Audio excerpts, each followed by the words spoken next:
Pare, nih katanya ada yang bilang tuh Pak, kalau Bitcoin nggak punya underlying. Gimana tuh Pare?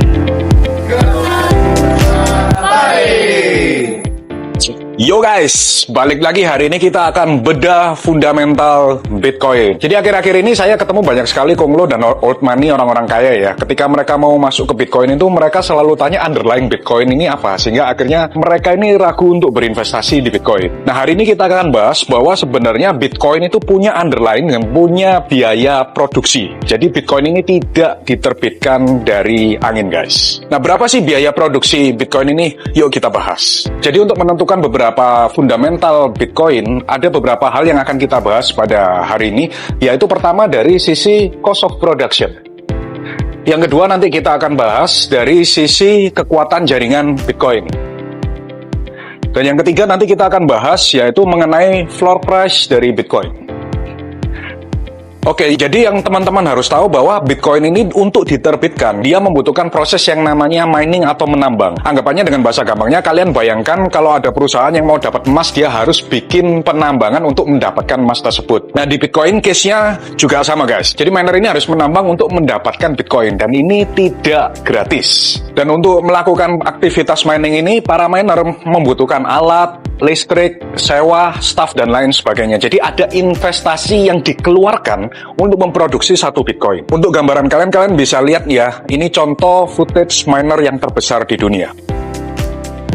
Nah, kita menggunakan perhitungan dengan alat miner terbaru keluaran dari Bitmain ya, karena mereka merupakan penjual alat miner yang dominan di dunia saat ini.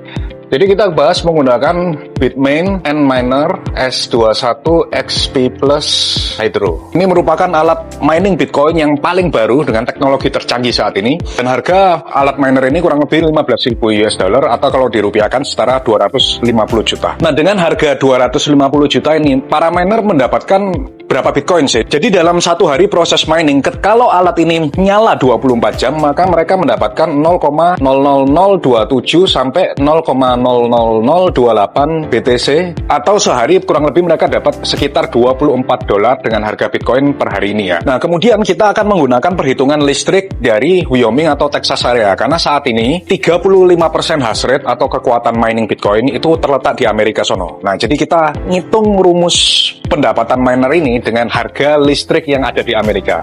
Nah, harga listrik di Amerika sekarang itu kurang lebih sekitar 8 dolar per hari. Nah, kalian lihat bahwa satu hari miner itu mendapatkan penghasilan kotor 24 dolar per hari, ada listrik yang harus dibayar 8 dolar per hari, maka net profitnya itu sekitar 16 dolar per hari. Nah, dengan harga alat miner yang 15.000 dolar ini, maka dibutuhkan kurang lebih 3 tahun untuk miner itu BEP. Dan ini masih belum ya memperhitungkan sewa tempat, maintenance alat, gaji karyawan, dan lain sebagainya. Jadi mungkin in reality mereka butuh lebih dari 3 tahun untuk balik modal. Nah, oke, sekarang jadi kalian udah ngerti ya, kalau Bitcoin itu tidak diterbitkan secara gratis. Nah, berikut saya lampirkan beberapa data. Kalau kalian mining di negara A, B, C, dan D, berapa sih cost of production-nya? Kalian bisa lihat di gambar ini. Nah, kalau kalian melihat gambar yang barusan saya berikan, cost of production of Bitcoin di Amerika saat ini itu kurang lebih di 107.000 USD. Maka kalau kita rata-rata semua satu dunia, maka cost of produksi dari semua negara rata-ratanya untuk memproduksi satu Bitcoin itu kurang lebih 125.000 USD. Dan inilah nilai intrinsic value atau cost of production memproduksi satu Bitcoin, guys. Jadi memang secara fundamental harga Bitcoin di bawah 100.000 saat ini memang it's a good time to buy dalam jangka waktu panjangnya. Karena saat ini nilai Bitcoin itu jatuh di bawah intrinsic value-nya. Karena kalian lihat bahwa biaya produksi mining Bitcoin 107.000 di Amerika, sedangkan harganya saat ini per hari ini itu masih 88.000. Jadi kondisi saat ini para miner ini melakukan mining dengan posisi rugi guys. Jadi kalau kalian memang mau berinvestasi di Bitcoin dalam jangka panjang, maka secara fundamental now is a good time to buy karena ini berada di bawah biaya produksinya. Dan belum lagi nanti tahun 2028 akan ada halving lagi, di mana biaya produksi Bitcoin ini akan meningkat kembali. Nah, yang kedua, teman-teman harus tahu untuk jaringan Bitcoin ini beroperasi, ini tidak gratis ya. Jadi para miner ini harus bayar listrik dan lain sebagainya untuk mengamankan jaringan Bitcoin, sehingga kalau teman-teman dapat menggunakan blockchain Bitcoin itu nggak free loh. Jadi kalau dibilang nggak ada underlying-nya itu salah total. Nah, sebagai contoh kekuatan jaringan blockchain Bitcoin itu 878,6 exahash per detik. Dan ini kalau dibandingkan secara bahasa awam, ini kurang lebih seperti 20 reaktor nuklir. Jadi untuk jaringan Bitcoin ini terus proporsional, saat ini kekuatan jaringan ini ada di 20 reaktor nuklir. Dan satu reaktor nuklir itu kurang lebih 1 gigawatt. Jadi kalau ada 20 reaktor nuklir yang mengamankan jaringan Bitcoin, maka ini setara dengan 20 gigawatt.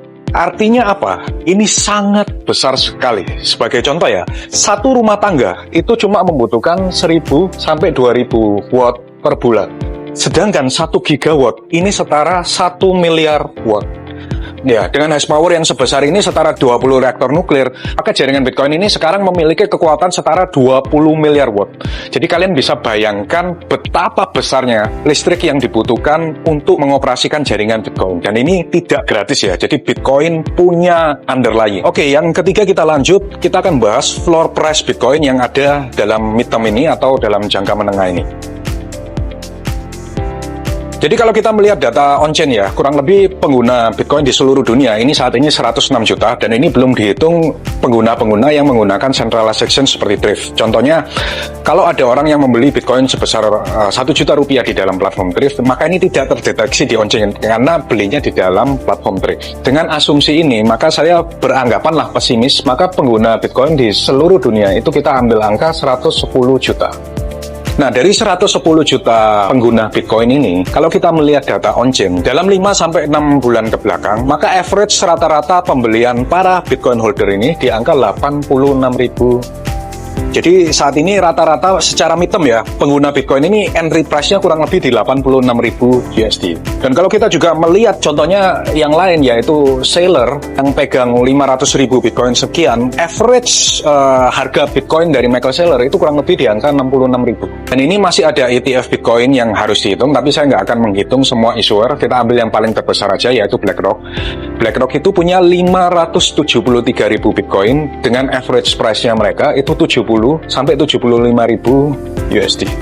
Jadi kalau kita melihat dari beberapa fundamental ini secara midterm ya, kita bilang, saya beranggapan bahwa Bitcoin tidak akan jatuh di bawah 60.000 karena dari permintaan demand ini akan menciptakan yang kita sebut dalam bahasanya itu merupakan floor price.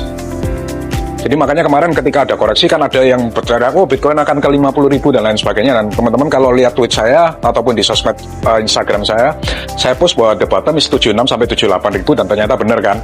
Karena kalau teman-teman melihat secara fundamental, ini nggak mungkin jatuh di bawah 60.000 karena sudah tercipta semacam floor price yang ditentukan oleh buyer-buyer yang berjumlah besar ini. Jadi itu ya guys, kalau dibilang Bitcoin tidak punya underlying itu salah total. Jadi Bitcoin punya underlying, biaya produksinya ada, biaya menjalankan blockchain Bitcoin juga ada, tidak gratis, kemudian juga ada floor price atau demand yang diciptakan oleh permintaan para pembeli atau investor Bitcoin. Jadi sekali lagi Bitcoin itu punya underlying dan tidak gratisan.